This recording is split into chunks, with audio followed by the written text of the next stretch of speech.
कुछ लोग मुझसे बहुत दिनों से कह रहे थे वेज मोमो बनाने के लिए। और वैसे अगर आपको एक बात बताऊं तो मैंने मोमो की रेसिपी पहले भी 3 बार शेयर कर चुका हूं, पर काफ़ी दिन हो गए थे वो रेसिपी शेयर किए हुए, तो सोचा कि चलो दोबारा शेयर करता हूं। तो देखो, सबसे पहले तो ले लिया है 1 कप मैदा, बहुत थोड़ा सा नमक, हल्का सा तेल भी डाल दो, लगभग 2 चम्मच। फिर तेल डालने के बाद पहले तो इन तीनों को आपस में अच्छे से मिला लो। फिर इसे मिलाने के बाद डाल दो थोड़ा सा पानी, और पानी डालने के बाद इसे गूंथ लेना है। ज़रूरत के हिसाब से पानी डालकर इसे एकदम सॉफ्ट गूंथ लेना। फिर काटना है सब्जियाँ। तो देखो, सब्जियों में सबसे पहले ले लिया है पत्ता गोभी, और पत्ता गोभी को एकदम बारीक काट लो। फिर ले लिया है गाजर, और गाजर को भी एकदम बारीक ही काटना है। और इसमें जितनी सब्जियाँ जाएंगी सभी को एकदम बारीक काटना है। और हाँ, मैं जानता हूँ कि सब्जियों को बारीक काटना ही सबसे मुश्किल काम भी है। तो ठीक है, इसका भी सॉल्यूशन है मेरे पास। मैं आप लोग को ना एक चॉपर का लिंक दे दूंगा, आप जाके उसे ऑर्डर कर सकते हो। लेकिन हाँ, टमाटर को बारीक नहीं काटना है। फिर टमाटर को इस तरह से काटने के बाद एक बर्तन ले लो, जिसमें डाल दो बहुत सारा पानी, और जो टमाटर अभी भी काटा अब उसे डाल दो। वैसे मैंने 2 टमाटर का यूज़ किया है। साथ में डाल दो बहुत सारी सूखी लाल मिर्च। सूखी लाल मिर्च भी मैंने लगभग डाल दिया है 7 से 8। फिर इसे 10 से 15 मिनट के लिए उबाल लो, और उसके बाद काट लो प्याज। और प्याज को भी एकदम बारीकी काटना है। हाँ हाँ, अब बहुत लोग ये सोच रहे होंगे कि इतना मेहनत करने से अच्छा तो ऑर्डर कर लेता हूँ। ज़रूर कर सकते हो ऑर्डर, लेकिन घर में जितना क्वांटिटी मिलेगा ना, उतना क्वांटिटी बाहर से ख़रीदने में बहुत महंगा पड़ जाएगा। और वैसे भी 6 मोमोज़ में किसका ही मन भरता है। फिर ले लो एक मिक्सी जार, और जो टमाटर मिर्ची को उबाल लिया था अब उसे डालकर इसे पीस लो। और फिर ले लो एक पैन में डाल दो 2 चम्मच तेल। तेल को गर्म करके डाल दो बारीक कटा हुआ लहसुन, अदरक। फिर अदरक लहसुन को अच्छे से पकने दो। और अदरक लहसुन पकने के बाद वो जो टमाटर और मिर्ची का पेस्ट बनाया था अब उसे डाल दो। फिर इसे डालने के बाद अब साथ ही साथ अपने टेस्ट के हिसाब से इसमें डाल दो नमक।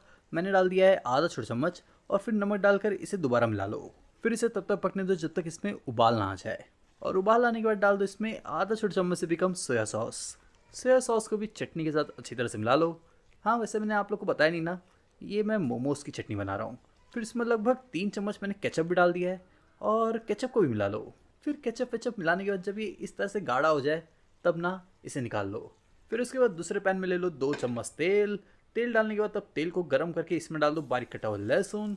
फिर लहसुन को तेल में अच्छे से पकने दो। और लहसुन के पकने के बाद 1 चम्मच भर के अदरक भी डाल दो। फिर थोड़ी देर अदरक को भी पकने दो।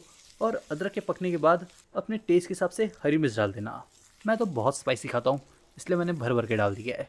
फिर जो प्याज को बारीक काट लिया था अब उसे भी डाल दो। और प्याज को भी अच्छी तरह से पकने दो।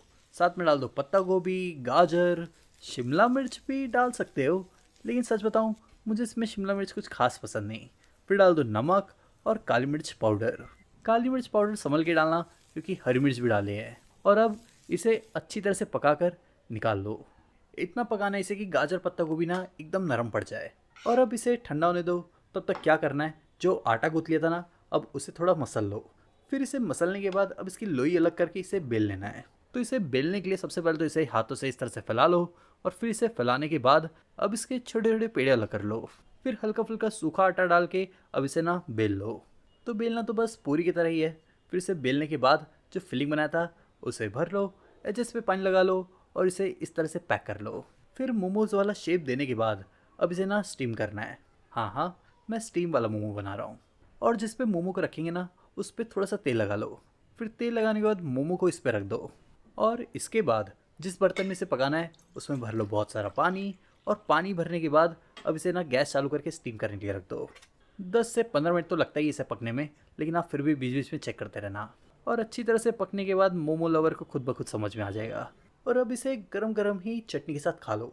रेसिपी अच्छी लगी तो वीडियो को लाइक करो, शेयर करो, और अगर शेफ प्रतीक किचन को सब्सक्राइब नहीं किया है तो जाके सब्सक्राइब कर लो।